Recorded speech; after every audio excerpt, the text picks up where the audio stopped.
हमारा टॉपिक चल रहा है महाराणा सांगा, जिसके अंतर्गत सांगा की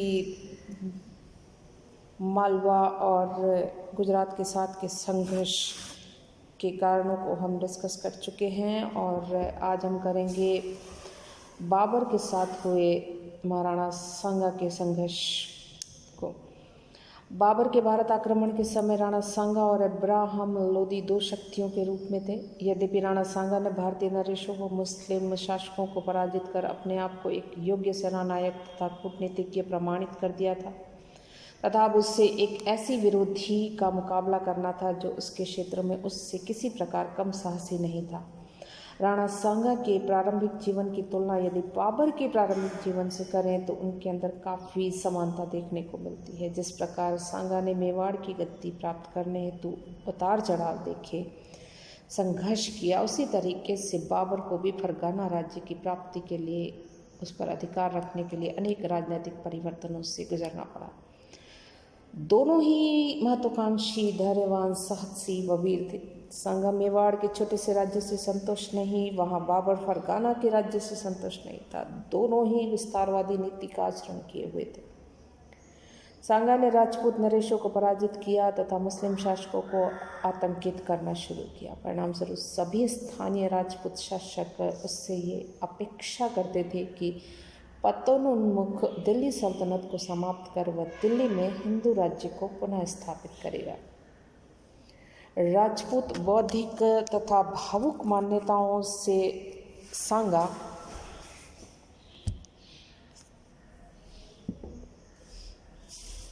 अपने समय का एक ही व्यक्ति था जो बाबर का विरोध करने में सक्षम था। उधर बाबर साम्राज्यवादी नीति का अनुसरण करते हुए काबुल तक बढ़ाया, परंतु वह काबुल के छोटे से राज्य से संतुष्ट नहीं था। वह हिंदुस्तान में अपना साम्राज्य स्थापित करना चाहता था। संयोगवश उस समय लोदियों में फूट उत्पन्न हो चुकी थी और वे इब्राहिम लोदी के अहम भाव से परेशान थे और वे भी उसके राज्य को समाप्त करने पर तुले हुए थे। इस उद्देश्य प्राप्ति के लिए उन्होंने बाबर को भारत आने के लिए निमंत्रण दिया और निमंत्रण देने वालों में पंजाब का सूबेदार दौलत खान लोदी प्रमुख था। बाबर लोदी सामंतों का निमंत्रण पाकर भारत आया था। 1526 ईस्वी में पानीपत के मैदान में लोदी वंश के अंतिम शासक इब्राहिम लोदी को पराजित कर वह दिल्ली व आगरे का स्वामी बन बैठा। परंतु बाबर ये जानता था कि अफगान रूपी सर्प मरा है, उसकी पूंछ में बल अब भी शेष है, क्योंकि वे अब भी कलपी, कनौज, इटावा, बिहार के शासक बने बैठे थे। इसके अलावा इब्राहिम लोदी का भाई महमूद अब भी अफगानों को संगठित करने में व्यस्त था और वह राणा सांगा का सहयोग लेने के लिए भी प्रयास कर रहा था। परंतु अफगानों से भी अधिक प्रबल शत्रु यदि बाबर को लगा तो वह था राणा सांगा।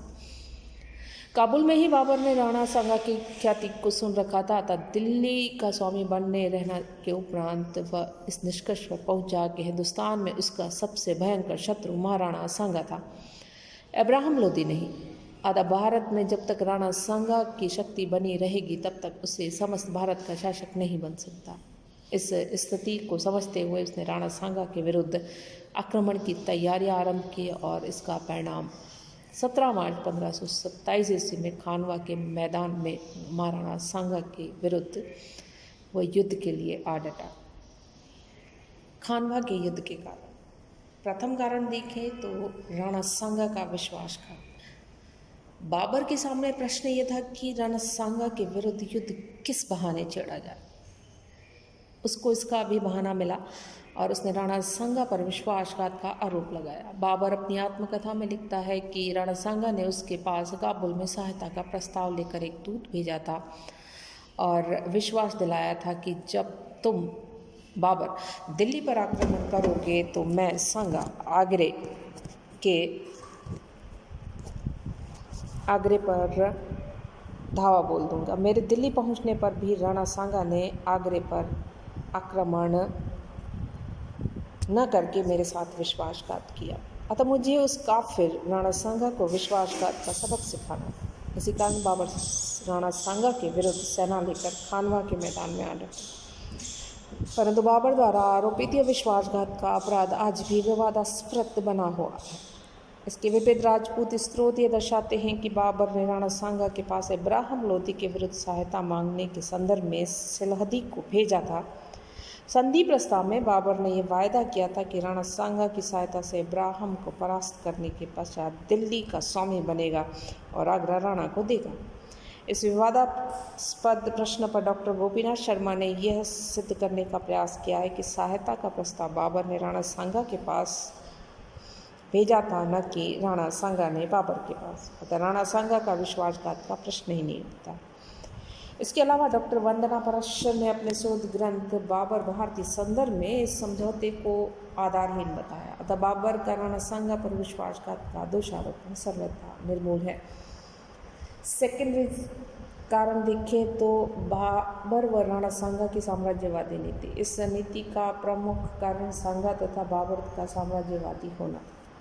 बाबर काबुल से भारत की ओर आया। यहाँ आकर उसने पंजाब जीता तथा दिल्ली आगरा पर अधिकार कर लिया, परंतु इससे उसकी साम्राज्यवादी शुद्धा शांत नहीं हुई और वह भारत में मुगल साम्राज्य की स्थापना करना चाहता था। परंतु बाबर इस तथ्य से परिचित था कि यदि उसे भारत में स्थायी रूप में रहना है तो सांगा से उसे युद्ध करना अवश्य भावी है। वह सुन चुका था कि सांगा उस समय 18 युद्धों का विजेता तथा महानतम राजा था। उधर राणा सांगा भी विस्तारवादी नीति पर आचरण कर रहा था। उससे मेवाड़ राज्य का पर्याप्त विस्तार कर लिया था और वह दिल्ली पर अपना प्रभुत्व जमाना चाहता था। जब उसने देखा कि बाबर तैमूर की भांति भारत को लूटकर वापस नहीं जा रहा वरन एक शासक की भांति दिल्ली में शासन व्यवस्था स्थापित कर रहा है, तो वह बाबर के प्रति सजग हो गया। उसने जान लिया कि बाबर को भारत से निकालने के लिए युद्ध करना पड़ेगा, अतः उसने युद्ध की तैयारी आरंभ की।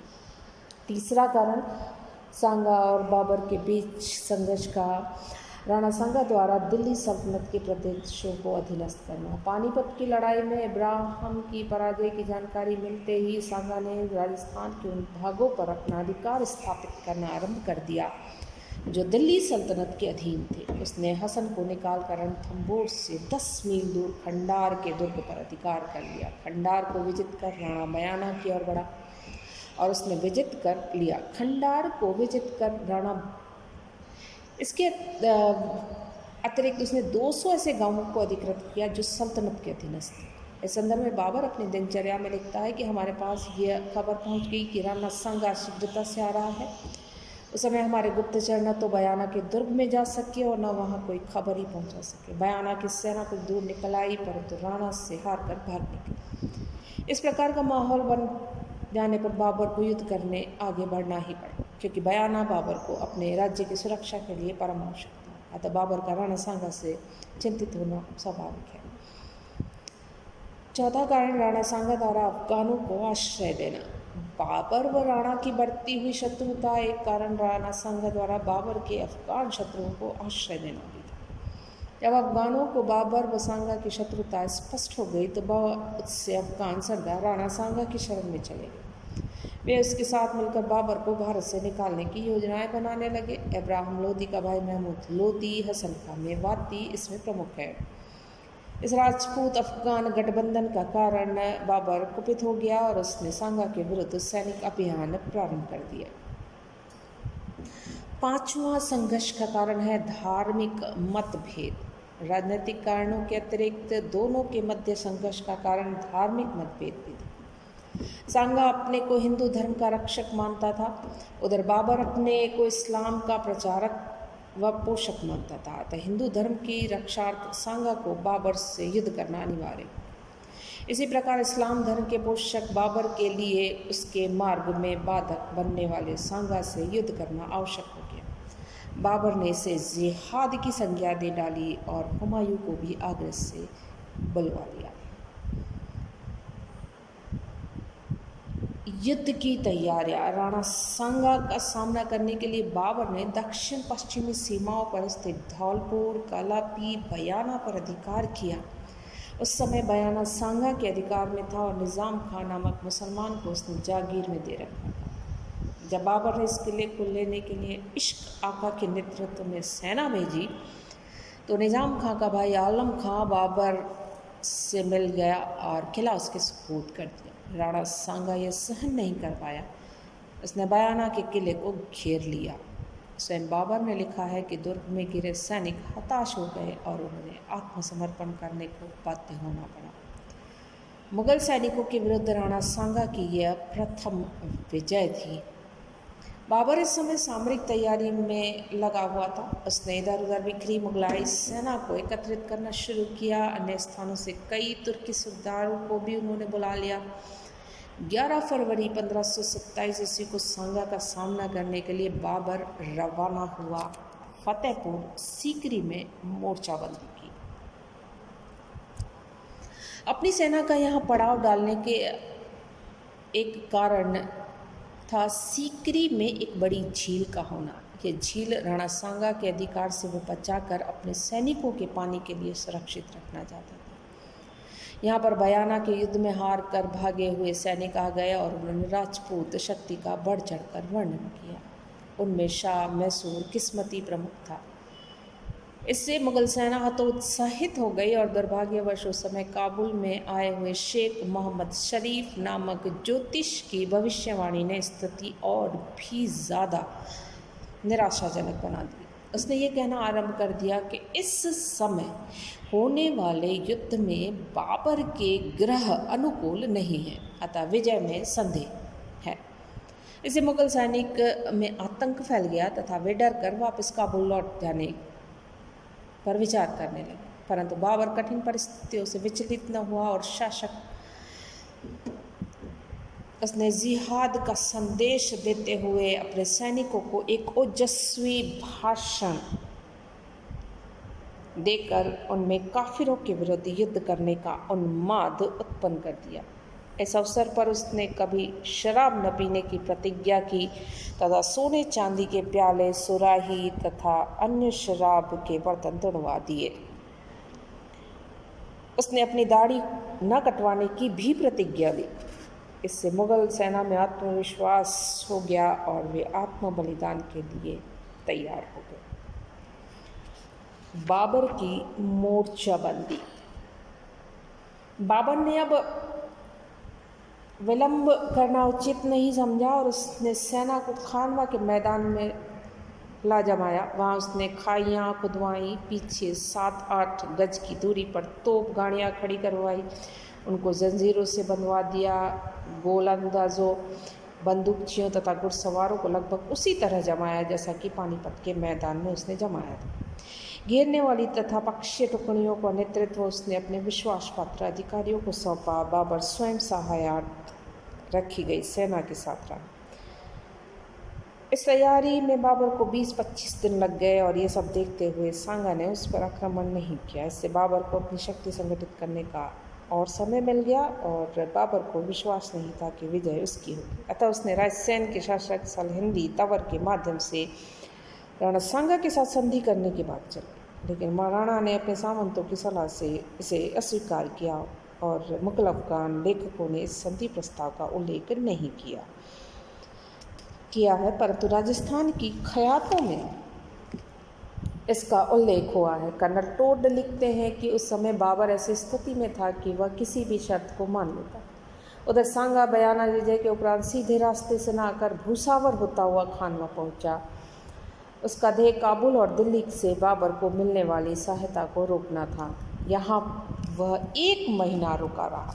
राणा का यह कदम परिस्थितियों के अनुरूप नहीं था। अगर राणा सांगा बयाना विजय के बाद तुरंत तत्काल मुगलों पर आक्रमण कर देता तो संभवतः युद्ध का परिणाम कुछ और ही होता। इसके इस विलंब ने बाबर को सैन्य संगठित करने का सुअवसर दिया था।